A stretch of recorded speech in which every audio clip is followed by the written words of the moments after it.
आज की 10 बड़ी खबरें। तमिलनाडु के दक्षिणी जिलों में सांबा धान की कटाई अपने चरम पर पहुंच चुकी है और इसी के साथ खुले बाजार में बारीक और सुपर फाइन किस्मों के धान के दामों में 30% तक की तेज बढ़ोतरी दर्ज की गई है। पड़ोसी राज्यों खासकर कर्नाटक से आपूर्ति कम होने और मांग मजबूत रहने के कारण यह उछाल देखने को मिल रहा है। आरएनआर और अक्षया जैसी लोकप्रिय किस्मों के भाव में उल्लेखनीय बढ़त आई है, जिससे किसानों को पिछले साल की तुलना में बेहतर रिटर्न मिल रहा है। व्यापार विशेषज्ञों का मानना है कि यह रुझान किसानों को प्रीमियम किस्मों की ओर शिफ्ट करने के लिए प्रेरित करता है और तमिलनाडु की बाहरी राज्यों पर निर्भरता को कम कर सकता है। हालांकि उमस भरे मौसम और कीटों के खतरे को लेकर किसान अभी भी सतर्क बने हुए हैं। श्रीलंका सरकार ने याला सीजन के दौरान खरीदे गए स्टॉक से बाजार में 55,000 मीट्रिक टन चावल जारी करना शुरू कर दिया है। नेशनल कोऑपरेटिव होलसेल एस्टेब्लिशमेंट के चेयरमैन कोसाल विल्बावा ने बताया कि पिछले महा सीजन में केवल 59 मीट्रिक टन चावल ही जारी किया गया था। एक ही सीजन में इतनी बड़ी मात्रा में चावल की रिलीज को रिकॉर्ड बताया जा रहा है।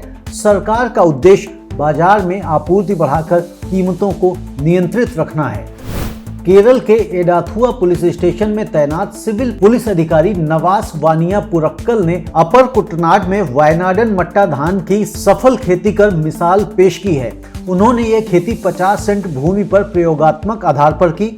इस किस्म की खासियत यह है कि यह कम समय में अच्छी पैदावार देती है, रोगों के प्रति प्रतिरोधी है और इसमें खाद की आवश्यकता भी कम होती है। कीटों का खतरा कम होने के साथ साथ बाढ़ संभावित क्षेत्रों में भी यह किस्म बेहद उपयोगी साबित हो सकती है। 65 दिनों में बालियां आना इसकी बड़ी विशेषता मानी जा रही है। जम्मू कश्मीर में किसानों के बीच 70% से अधिक स्मार्टफोन पहुंच को देखते हुए प्रशासन ने दक्ष किसान डिजिटल एग्री लर्निंग प्लेटफॉर्म शुरू किया है। SKUAST जम्मू और SKUAST कश्मीर के सहयोग से विकसित यह प्लेटफॉर्म कृषि, बागवानी और पशुपालन से जुड़े बहुभाषी कोर्स उपलब्ध कराता है। सिर्फ 2 साल में लगभग 3.5 लाख किसान इससे जुड़ चुके हैं और 4 लाख से अधिक कोर्स एनरोलमेंट दर्ज किए गए हैं। यह भारत का पहला समर्पित लर्निंग मैनेजमेंट सिस्टम माना जा रहा है, जिसने राष्ट्रीय स्तर पर ध्यान आकर्षित किया है। भारत और यूरोपीय संघ के बीच प्रस्तावित मुक्त व्यापार समझौता भारतीय परिधान उद्योग के लिए बड़ा अवसर साबित हो सकता है। इस समझौते के तहत जीरो ड्यूटी एक्सेस मिलने से भारत के गारमेंट एक्सपोर्ट में तेज बढ़ोतरी की उम्मीद है। इससे रोजगार सृजन, छोटे उद्योगों को समर्थन और वैश्विक बाजार में भारत की स्थिति मजबूत होने की संभावना है। AEPC के अनुसार यह समझौता भारतीय परिधान उद्योग के लिए गेम चेंजर साबित हो सकता है। रॉयटर्स की रिपोर्ट के मुताबिक भारत 2035 तक वस्तु निर्यात को बढ़ाकर $1.3 ट्रिलियन करने की योजना बना रहा है।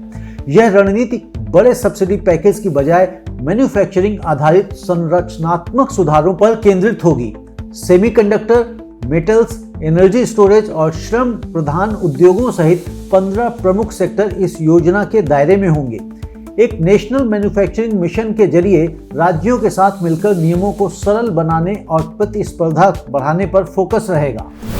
देश में सरसों का रकबा बढ़ाने और अनुकूल मौसम के चलते 2025-26 में उत्पादन में कम से कम 10% वृद्धि का अनुमान है।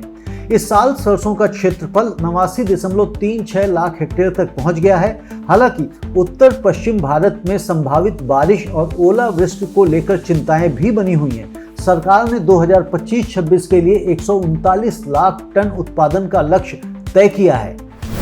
मध्य प्रदेश के राज्यपाल मंगूभाई पटेल ने घोषणा की है कि 2026 को राज्य में कृषि वर्ष के रूप में मनाया जाएगा। उन्होंने बताया कि कृषि क्षेत्र के लिए बजट बढ़ाकर 27,000 करोड़ रुपए कर दिया गया है। राज्य सरकार किसानों के कल्याण के लिए बहुआयामी प्रयास कर रही है और इसकी तैयारियां अभी से शुरू हो चुकी हैं। बिहार के कृषि मंत्री रामकृपाल यादव ने कहा है कि आत्मनिर्भर किसान पहल के तहत राज्य की कृषि को नई ऊंचाइयों पर ले जाने का प्रयास किया जा रहा है। मधेपुरा जिले को मॉडल एग्रीकल्चर डिस्ट्रिक्ट के रूप में विकसित किया जा रहा है। किसानों को मशीनरी सब्सिडी, वित्तीय सहायता और किसान क्रेडिट कार्ड जैसी योजनाओं से सशक्त बनाया जा रहा है। मिर्च की खेती का रकबा घटने, थ्रिप्स और विल्ट रोग के बढ़ते प्रकोप और अंतर्राष्ट्रीय मांग में तेजी के चलते वारंगल और खम्मम मंडियों में मिर्च के दाम तेजी से बढ़े हैं। कोल्ड स्टोरेज से भी माल उठाया जा रहा है क्योंकि बाजार में सप्लाई कम और मांग ज्यादा बनी हुई है।